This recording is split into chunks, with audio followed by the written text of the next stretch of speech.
आज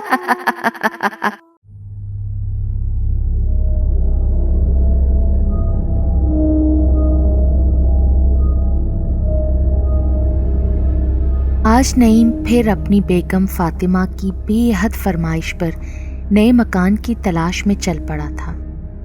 फातिमा एक बहुत बड़ी अदीबा थी और उसका काम नॉवल और कहानियां लिखना था।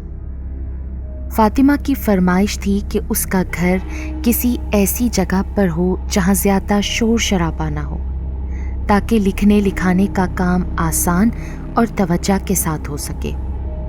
उनकी बेटी भी थी जिसका नाम था सारा। सारा बहुत प्यारी बच्ची थी।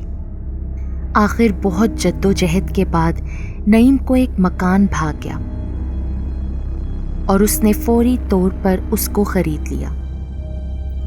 ये एक दरमियाना सा खूबसूरत मकान था और शहर से तकरीबन 5 या 6 मील के फासले पर था और आबादी भी यहाँ बहुत कम थी। जल्द ही वो लोग इस नए मकान में शिफ्ट हो गए। फातिमा और नईम ने मिलकर इस वीराने को चमन बना दिया। वो सब इस घर में बहुत खुश थे, खास तौर से फातिमा, क्योंकि यहाँ शहर जैसा शोर शराबा नहीं था। मगर इस घर में एक अजीब सी पुरअसरार किस्म की खामोशी थी जिसको कोई नाम नहीं दिया जा सकता था। सरे शाम ही इस घर के साइड पे जो छोटा सा बागीचा था, वहां हवा का एक गोला सा बनकर 2-4 मिनट खड़ा रहता। मगर घर के मकीन इससे लाइल्म थे। 2-4 माह तो सुकून से गुजरे, मगर एक रात ऐसा वाक़या हुआ कि ये लोग बहुत खौफज़दा और परेशान हो गए। फातिमा और नईम अपने कमरे में सो रहे थे कि अचानक किचन में बर्तन गिरने की आवाज पे फातिमा की आंख खुल गई।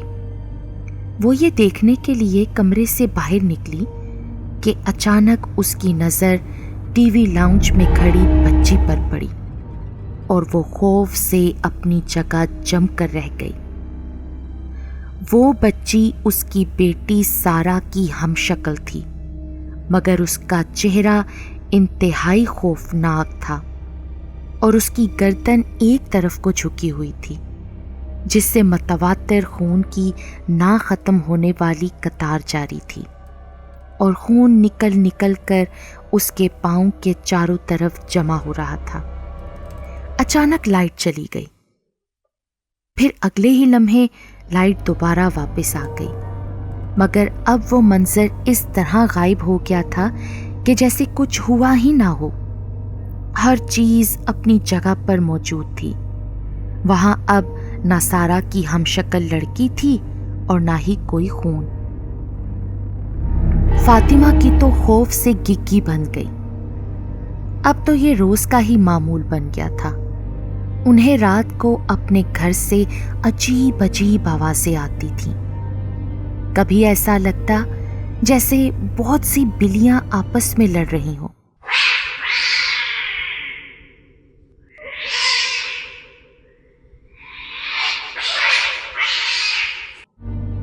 कभी बच्चों के हंसने की आवाजें आती।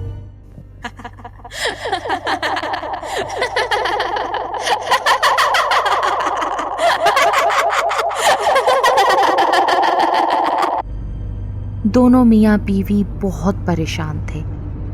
वो ये घर छोड़ना चाहते थे, मगर नया घर ढूंढने में वक्त तो लगना था।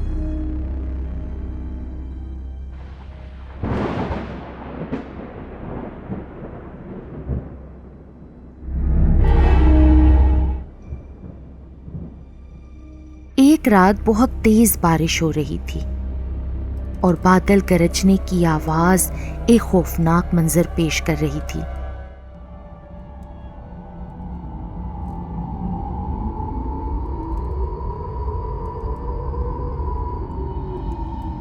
ऊपर से हवा का शोर बहुत पुरअसरार माहौल बना रहा था। तीनों एक ही कमरे में एक ही बेड पर दुबके पड़े हुए थे। अचानक दरवाजे से रोशनी नजर आई, जैसे टीवी लाउंज की किसी ने लाइट जलाई हो। नईम हिम्मत करके दरवाजे से बाहर निकला तो सामने का मंजर देखकर उसके ओसान खता हो गए और उसके कदम वहीं जम गए। वहां पर उसकी बेटी सारा अपने दोनों हाथों पर अपना कटा हुआ सर उठाए खड़ी थी और उसकी गर्दन से मुसलसल खून बह रहा था और वो बार बार कह रही थी, पापा पापा। वो डर के मारे फौरन कमरे में वापस आ गया और तहैया कर लिया कि कल ही नए मकान की तलाश में निकलेंगे। दूसरे दिन ही वो तीनों मकान की तलाश में अपनी गाड़ी में बैठकर शहर की तरफ रवाना हुए। शहर वहां से सिर्फ 20-25 मिनट के फासले पर था, मगर ऐसा लगता था जैसे वो लोग रास्ता भूल गए हों, क्योंकि 2 घंटे की तवील मुसाफत के बावजूद वो लोग शहर नहीं पहुंच सके थे। और फिर अचानक उनकी गाड़ी एक घने जंगल के पास पहुंचकर रुक गई, जैसे उसमें कोई खराबी हो गई हो। नईम कार को चेक करने के लिए बाहर निकला, साथ ही फातिमा भी दरवाजा खोलकर बाहर निकल गई, जबकि सारा डरी सहमी अंदर बैठी हुई थी। थोड़ी देर बाद नईम कार में बैठकर उसे दोबारा स्टार्ट करने की कोशिश करने लगा तो क्या देखता है, कार में तो अब फातिमा मौजूद नहीं है। उसने बाहर निकलकर इधर उधर काफी देर फातिमा को तलाश किया, मगर वो ना मिली। शाम गहरी होती जा रही थी। आखिर थक हार कर वो दोबारा कार में बैठा। दोबारा गाड़ी स्टार्ट करने की कोशिश की तो अब की बार गाड़ी स्टार्ट हो गई और ना चाहते हुए भी उसने घर का रुख किया।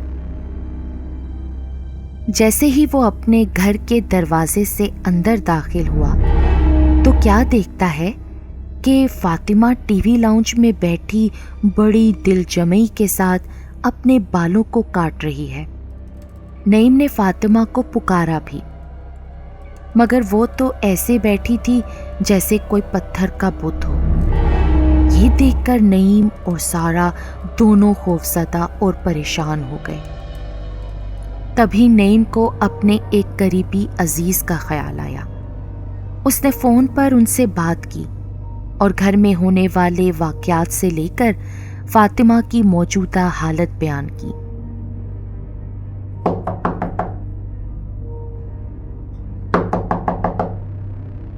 एक आध घंटे के बाद दरवाजे पर दस्तक हुई। नईम ने दरवाजा खोला तो सामने शाह साहब खड़े थे। शाह साहब बहुत इबादत गुजार और परहेजगार थे। इसके साथ वो रूहानी अलूम भी जानते थे। अंदर आकर वो कुछ देर मुराकबे की हालत में रहे, फिर बताने लगे कि इस घर में जिन्नात का बसेरा है और इन जिन्नात को इस घर में इंसानी मुदाखलत गवारा नहीं हुई। ये जिन्नात पहले तो डराते रहे कि शायद तुम लोग ये घर छोड़कर चले जाओ, मगर अब वो बहुत नाराज और गुस्सा है। अगर तुम लोगों ने जल्द अज जल्द घर ना छोड़ा तो सख्त नुकसान उठाओगे। फिर शाह साहब ने फातिमा को दम किया, जिससे वो एकदम नॉर्मल हालत में आ गई और पूछने लगी कि क्या हुआ, हम तो घर देखने बाहर गए थे, फिर यहाँ कैसे?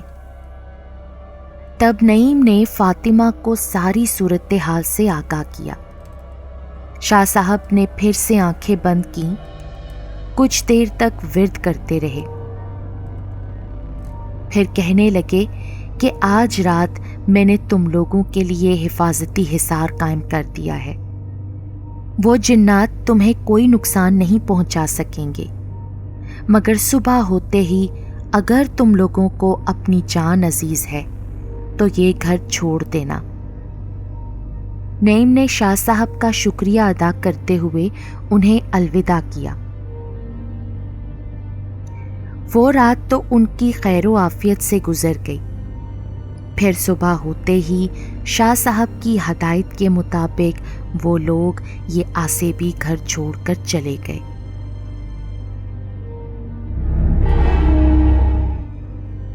یہ میرا گھر ہے، یہاں جو آئے گا بھاگ جائے گا، نہیں تو مارا جائے گا۔